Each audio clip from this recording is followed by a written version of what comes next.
Om Swastiastu.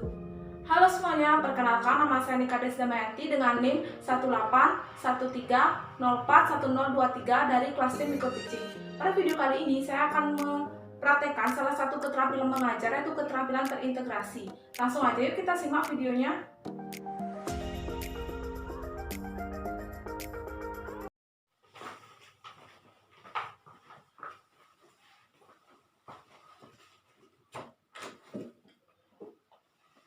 Anjali.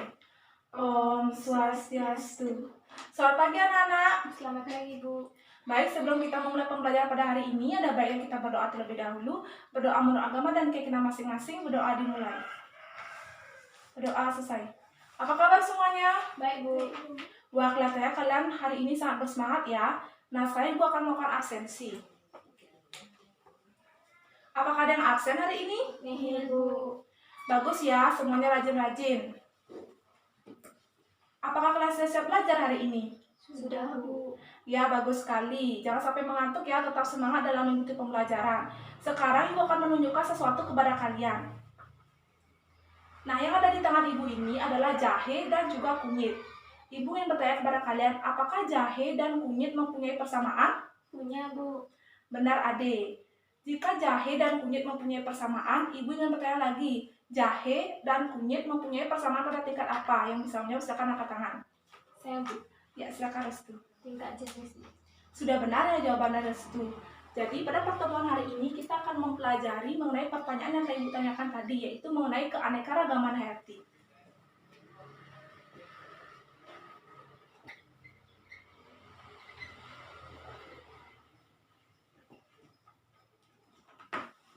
Tujuan pembelajaran kita pada pertemuan hari ini yaitu kalian dapat menjelaskan pengertian keanekaragaman hayati, kemudian kalian dapat menjelaskan berbagai tingkat keanekaragaman hayati mulai dari tingkat gen, kemudian jenis dan juga ekosistem.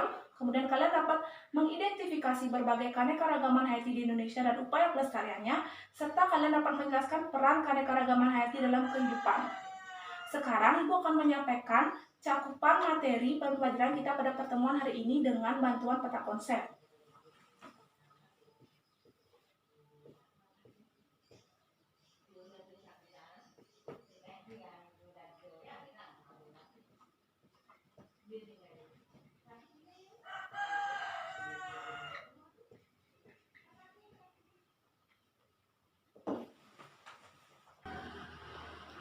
Inilah cakupan materi pembelajaran kita pada pertemuan hari ini. Sekarang Ibu akan menjelaskan pengertian keanekaragaman hayati. Silakan kalian cermati penjelasan Ibu dengan baik. Keanekaragaman hayati adalah sesuatu yang digunakan untuk menggambarkan keanekaragaman sumber daya alam. Pada dasarnya, keanekaragaman melukiskan suatu keadaan yang bermacam-macam pada suatu benda akibat adanya perbedaan mulai dari bentuk, kemudian jumlah, tekstur, dan ukuran. Sedangkan kata hayati itu sendiri berarti sesuatu yang hidup. Jadi keanekaragaman hayati merupakan keanekaragaman atau keberagaman makhluk hidup, baik dari segi ukuran, kemudian jumlah, sifat-sifat yang ditentukan, dan juga warna. Itulah tadi penjelasan Ibu mengenai pengertian keanekaragaman hayati. Sekarang Ibu akan membagi kalian menjadi dua kelompok yang heterogen, yang terdiri dari 4-5 orang siswa untuk mendiskusikan LKPD. Apakah semuanya sudah mendapatkan kelompok? Sudah Bu. Baik, jika sudah, sekarang Ibu akan membagikan LKPD kepada masing-masing kelompok.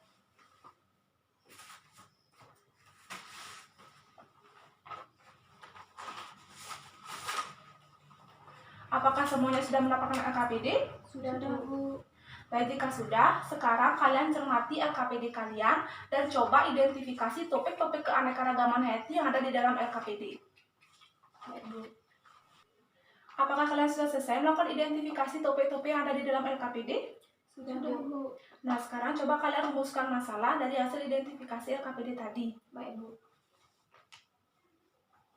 Apakah semuanya sudah selesai? Belum Bu. Baik, silakan dilanjutkan ya. Apakah sekarang sudah selesai? Sudah Bu. Jika sudah, sekarang kalian mencari literatur untuk menjawab permasalahan yang telah kalian rumuskan tadi dan diskusikan dengan kelompoknya masing-masing. Ibu berikan waktu selama 20 menit. Baik Bu.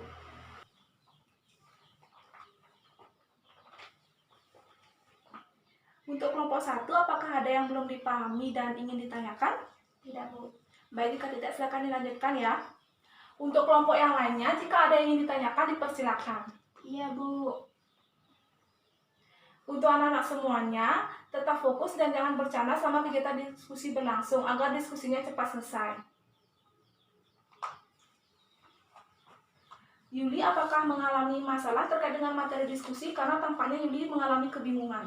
Ya, Bu, saya mengalami sedikit kebingungan untuk membedakan antara flora dan fauna yang masuk ke dalam keanekaragaman tingkat gen. Kemudian spesies, jenis, dan ekosistem, Bu. Nah, jika Yuli mengalami kebingungan, silakan Yuli mencari beberapa literatur untuk mendapatkan jawaban yang akurat. Ya, Bu. Karena diskusi telah selesai, Ibu meminta perwakilan salah satu kelompok untuk maju ke depan mempresentasikan hasil diskusinya. Untuk kelompok yang lainnya, silakan diperhatikan dan menanggapi temannya presentasi. Ya, Bu. Ya, silakan Rosa.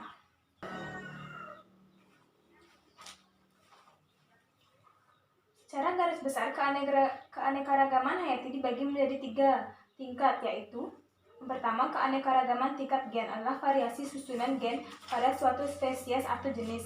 Contohnya yaitu varietas buah mangga seperti harum manis, bali, gadung, dan mana lagi. Yang kedua, keanekaragaman tingkat jenis merupakan variasi yang terdapat pada makhluk hidup atau antar spesies dari suatu famili. Contohnya yaitu suku atau palem-paleman. Yang ketiga, keanekaragaman tingkat ekosistem merupakan keanekaragaman yang terjadi karena interaksi makhluk hidup dengan lingkungannya. Contohnya ekosistem lumut yang terletak di wilayah sekitar puncak gunung atau di daerah dingin, sekitar kutub dan didominasi oleh tumbuhan lumut. Keanekaragaman hayati dapat diartikan sebagai banyaknya jumlah spesies, flora dan fauna yang ada di suatu tempat. Diperkirakan sekitar 350.000 jenis flora dan 40.000 jenis fauna berada di Indonesia. Pelestarian keanekaragaman hayati di Indonesia dapat dilakukan dengan 2 cara, yaitu in situ dan ex situ.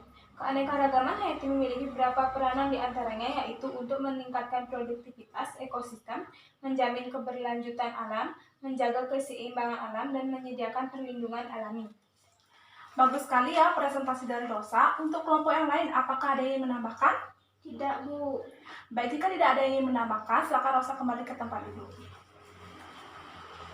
Mari kita berikan tepuk tangan kepada Rosa. Itulah tadi diskusi kita mengenai keanekaragaman hayati. Sekarang Ibu ingin bertanya kepada kalian, apa saja sih contoh flora dan fauna pada berbagai tingkat keanekaragaman hayati, baik tingkat gen, kemudian tingkat jenis dan ekosistem, selain yang telah disebutkan tadi dalam diskusi. Yang bisa menjawab pertanyaan Ibu, silakan angkat tangan. Saya, Bu. Ya, silakan Setia. Contoh keanekaragaman gen yaitu varietas padi yang terdiri dari banyak jenis, mulai dari padi kapas, padi Cianjur, dan padi Roja Lele. Contoh keanekaragaman tingkat jenis yaitu keluarga kucing atau Fulidae, dan contoh keanekaragaman tingkat ekosistem yaitu ekosistem padang rumput. Benar sekali Setia. Nah, karena Setia telah benar menjawab pertanyaan dari Ibu, Ibu akan memberikan poin tambahan kepada Setia. Nah, apakah ada yang ingin bertanya terkait materi keanekaragaman hayati yang belum dipahami? Saya, Bu. Ya, silakan Yola. Saya ingin bertanya, Bu, apakah keluarga polong-polongan seperti kacang tanah, kacang buncis, kacang hijau, dan kacang kapri termasuk contoh keanekaragaman jenis? Bagus sekali ya pertanyaan dari Yola. Jadi benar bahwa keluarga polong-polongan itu termasuk contoh dari keanekaragaman jenis. Jenis kacang-kacangan ini sangat mudah dikenali karena mereka itu mempunyai ciri khas yang sama. Namun dari segi bentuk buah dan biji, kebiasaan hidup serta rasanya itu berbeda. Untuk Yola, apakah bisa dipahami? Sudah. Yola nomor absen berapa? Karena Ibu akan memberikan poin tambahan untuk keaktifannya. Nomor absen 8, Bu.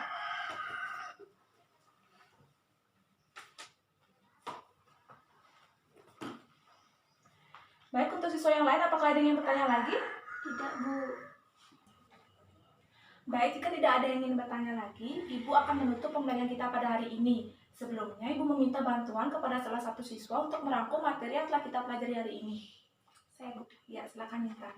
Keanekaragaman hayati dibagi menjadi 3 tingkat, yaitu yang pertama, keanekaragaman tingkat gen adalah variasi susunan gen pada suatu spesies atau jenis. Contohnya yaitu varietas buah mangga. Yang kedua, keanekaragaman tingkat jenis merupakan variasi yang terdapat pada makhluk hidup atau antar spesies dari satu famili. Contohnya yaitu pada suku palem-paleman. Yang ketiga, keanekaragaman tingkat ekosistem merupakan keanekaragaman yang terjadi karena interaksi makhluk hidup dengan lingkungannya. Contohnya ekosistem padang rumput. Keanekaragaman hayati dapat diartikan sebagai banyaknya jumlah spesies flora dan fauna yang ada di suatu tempat. Diperkirakan sekitar 350.000 jenis flora dan 440.000 jenis fauna berada di Indonesia.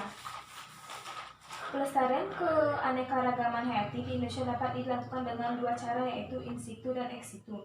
Keanekaragaman hayati memiliki beberapa peranan, diantaranya yaitu untuk meningkatkan produktivitas ekosistem, menjamin keberlanjutan alam, menjaga keseimbangan alam, dan menyediakan perlindungan alami. Ya, benar sekali Intan. Terima kasih karena Intan telah membantu Ibu dalam merangkum materi yang telah kita pelajari hari ini. Nah, sekarang Ibu akan memberikan tes kepada kalian secara lisan untuk mengetahui pemahaman kalian terkait dengan materi yang telah kita pelajari tadi. Pertanyaan yang pertama, coba jelaskan kembali apa yang dimaksud dengan keanekaragaman gen, keanekaragaman jenis, dan keanekaragaman ekosistem. Yang bisa menjawab pertanyaan Ibu, silakan angkat tangan. Saya, Bu. Ya, silakan Feby. Keanekaragaman tingkat gen adalah variasi susunan gen pada satu spesies atau jenis. Keanekaragaman tingkat jenis merupakan variasi yang terdapat pada makhluk hidup atau antar spesies dari satu famili. Yang ketiga, keanekaragaman tingkat ekosistem merupakan keanekaragaman yang terjadi karena interaksi makhluk hidup dengan lingkungannya. Ya, benar sekali Feby. Untuk pertanyaan yang kedua, coba sebutkan dan jelaskan peran keanekaragaman hayati bagi kehidupan. Apakah ada yang bisa menjawab pertanyaan dari Ibu? Saya, Bu. Ya, silakan Radita. Yang pertama, meningkatkan produktivitas ekosistem. Salah satu manfaat keanekaragaman hayati adalah dapat meningkatkan produktivitas ekosistem dari masing-masing spesies. Meski sekecil apapun peranan dari setiap spesies, produktivitasnya akan bermanfaat bagi suatu ekosistem. Yang kedua, menjamin keberlanjutan alam. Adanya keanekaragaman hayati juga bermanfaat untuk menjamin keberlanjutan alam. Semua spesies dalam ekosistem akan saling mendukung untuk menciptakan lingkungan yang lebih baik. Contohnya adalah tanaman-tanaman bakau di pantai yang dapat menjaga bibir pantai dari abrasi air laut. Manfaat ini dapat mencegah terjadinya kerusakan lingkungan sehingga keberlanjutan alam dan akan terjaga. Yang ketiga, menjaga keseimbangan alam. Keanekaragaman hayati juga menjadi elemen penjaga keseimbangan alam. Tanpa keragaman alam akan menjadi tidak seimbang. Misalnya pada ekosistem hujan tropis yang menjadi habitat dari berbagai macam spesies hewan dan tumbuhan, bisa dibayangkan jika ekosistem hujan tropis tidak ada, maka alam akan menjadi tidak seimbang. Ya, benar sekali Radita. Nah, untuk pertanyaan yang terakhir yaitu apakah yang dimaksud dengan pelestarian secara in situ dan pelestarian secara ex situ? Yang bisa menjawab pertanyaan Ibu, silakan angkat tangan. Saya, Bu. Ya, silakan Rofi. Pelestarian in situ adalah pelestarian keanekaragaman hayati di habitat asal hewan atau tanaman. Contoh pelestarian in situ membangun taman nasional, cagar alam, melakukan patroli hutan. Pelestarian ex situ adalah pelestarian keanekaragaman hayati dengan memindahkan hewan atau tanaman keluar dari habitat asalnya. Ya, bagus sekali ya jawaban dari Ovi.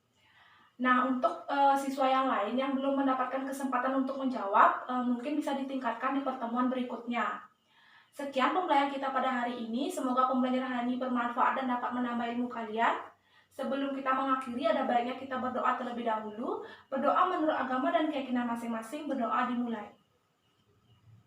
Berdoa selesai. Terima kasih, Bu. Terima kasih.